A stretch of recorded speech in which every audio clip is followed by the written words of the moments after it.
Hello, ladies and gents. Welcome to Dennis Saliba Art and Business. And in today's stream, this will be our very first business part of the show, our very first business stream.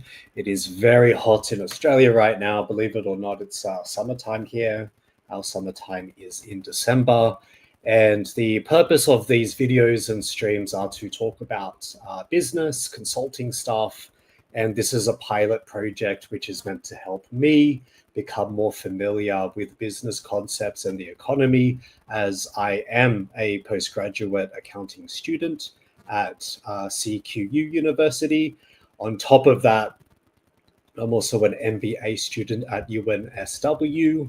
Both of them are Australian universities.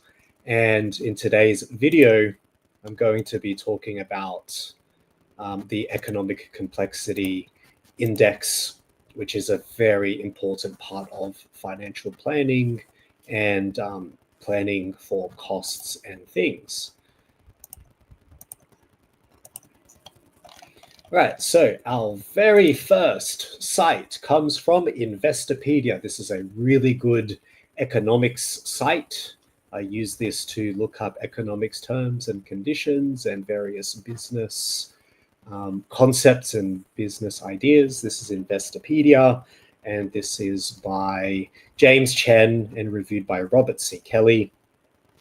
Employment Cost Index, ECI, another form of ECI. Key insights and uses by BLS. So the economic cost of the Employment Cost Index measures quarterly growth in employee compensation. ECI data includes wages and benefits from various industries and occupation groups. Investors and economists use ECI to gauge economic health and inflation trends. Very handy for businesses. ECI is a key economic indicator for the Federal Reserve's monetary policy decisions, and not just the Federal Reserve. The national banks here, they are an arm of the American Federal Reserve. The NAB and Commonwealth Bank are actually subsidiaries of the Federal Reserve. The deeper you look, the index captures employee costs beyond wages like health, insurance, and pensions. So quite important if you're paying out benefits as well. But my business that I'm starting up now is more of a small scale business, so it's not going to be too big. I'm aiming for around 3 to 4 people, but I'll see how time goes as time goes on. What is the Employment Cost Index? The Employment Cost Index is a quarterly economic series published by the Bureau of Labour Statistics, or BLS. In Australia, our version of this would be the Australian Bureau of Statistics, or ABS. So BLS is American. That details the growth of employee compensation. The index is prepared and published by the Bureau of Labor and Statistics, BLS, a unit of the United States Department of Labor. It tracks movement in the cost of labor as measured by wages and benefits at all levels of the company.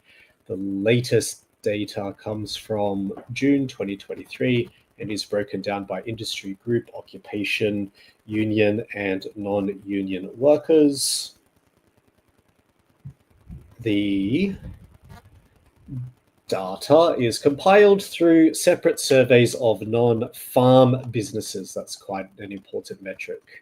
Non-farm businesses of about 7,000 samples. So this is a pilot analysis, not so much a meta-analysis. The state and local governments are about 1,400 sampled. The index has a base weighing of 100. The wages track the employers paid in salaries and hourly labor, which benefits the measure of a combination of health insurance, retirement plans, and paid time off.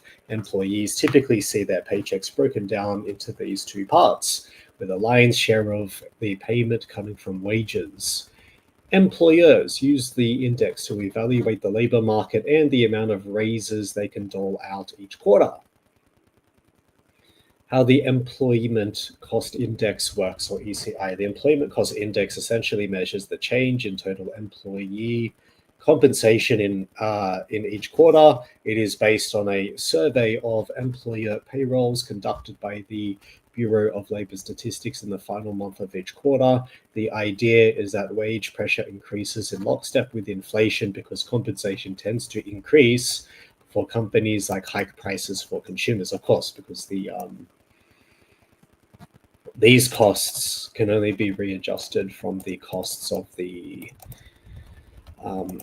supply side. Therefore, it is considered an inflationary tailwind when the employment cost index exhibits a steepening trend line or a greater than expected increase for a given period. Oh my god. Horrid. In addition, as inflation increases, yields increase and interest rates also rise, resulting in a decrease in bond prices. Okay.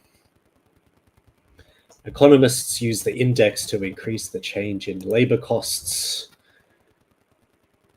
and gauge the health of the economy. It shows how the cost of compensating employees changes each passing quarter. An upward sloping trend generally represents a strong and growing economy. In other words, employers are passing on profits to their employees through wages and benefits. But then what happens when inflation increases and then it actually begins to threaten wages and benefits? How does that fit in with PPP? I have a couple of questions there. Employee benefits are calculated as cost per hour worked across 18 benefits ranging from Social Security to part-time off for holidays. The survey covers all occupations in the private economy, all right, excluding farms and households, and the public sector minus the federal government, of course, because they're automatically audited themselves. The BLS publishes estimates for each of these categories in addition to seasonally adjusted and non-adjusted headline numbers. I'm not going to read the rest of that because that's not the ECI that I was planning to read, but I am happy that I am aware that that exists. That's actually very good for HR purposes. Let's look at the economic resilience studies done by the Australian Bureau of Statistics. Now, this is the Australian version of BLS. The Australian Bureau of Statistics is the ABS. This data was released on the 15th of September 2025, and this is based on the Atlas of Economic Complexities, Economic Complexity Index. That's the ECI I was planning on looking at first. Resilient and sustainable nation. More diverse economies are more resilient to market shocks, I might add, economic shocks and market shocks, and make countries more able to manage and take advantage of structural shifts. The Economic Complexity Index ranking, this is what I wanted to read first, attempts to measure the relative diversity of an economy compared to other countries. It is calculated based on the diversity of exports a company produces and their abundance, or the number of other countries able to produce them. So this is a relative index. Australia was ranked 105th out of the 145 countries included in the ECA ranking, which is quite low. I mean, I'm not surprised by the ranking. I think 10 years ago, Australia used to be 88, but now we are ranking at 105. Australia's ranking indicated it had less economic complexity relative to other countries than it did in the 2000s, when its ranking ranged from 64 in 2023 to 92 in 2009. I remember this time period because this was around the time of, I was graduating high school in 2009. Secondly, this is the time of the global financial crisis as well. We relied on Chinese exports of our steel and coal and iron to sort of keep our economy afloat around that time period. The full force of that recession did not hit us until 2012, actually. So as you can see, this is the year-by-year comparison. Year by year. 2019, that's interesting. Anyways, that's part of the ECI, and it is a very good indicator of where the trajectory and where the health of a financial organism is heading. Now, this is the atlas in which the ABS statistics were based on. The Harvard Atlas rankings, go away. The Harvard Atlas rankings, this is projected by Growth Lab, country and product complexity rankings. Economic development requires the accumulation of productive knowledge and its use in both more and more complex industries. Harvard Growth Lab's country rankings assess the current state of a country's productive knowledge through the Economic Complexity Index, or ECI. Countries improve their ECI by increasing the number and complexity of the products they successfully export. Use the visualizations 1 to determine the country's ranking, 2 to assess the country's change in ECI since 1995, 2 years before the Asian financial crisis, and 3, compare a country's ranking vis-a-vis other countries. So my guess, okay, this is a year by year. There's a geo map. That's much easier to digest. All right, I'm gonna go back to this. That's not working. No, that's the American ranking system. All right, so country by country. Russia is ranked at 0.65. Rank 100. Russia outranks Australia as of 2023. That's crazy. China, understandably high, very strong R&D sector. ECI ranking of 1.47, which is quite high, quite strong. And they are basically consuming the tech, producing the tech, and attempting to sell the tech. Australia now ranked at 105 in 2023 figures. An ECI rated at 0.8247. Papua New Guinea is ranked at 138, not too surprised. ECI is minus 1.49, 2023. Indonesia, 0.24. Indonesia's actually increased quite a lot, 72. I'm guessing that they're investing their money into R&D as well. The United States is understandably high. The bastion of the Western world's R&D sector is quite high. An ECI rank of positive 1.5055. Mexico surprisingly high as well, 1.414, 2023, rank 17. Canada, rank 15, on par with the US somehow, 1.505. This aspect of Canada, rank 50, not too surprised. Greenland's not included. Brazil, 93.5, minus 0.52. Peru, 123, ranked 123, minus 1.020. Bolivia, Venezuela, minus 1.35, rank 133. Let's have a look at Europe now. Sweden, 1.63, rank 12. Wow, Sweden outperforms the US. France, 23, rank 1.2645. Germany, rank 6, very high still for 2023, 2.012. The UK, rank 7, surprisingly high, 1.812. Japan, I think, would be ranked very high. 2023, 2.4299703.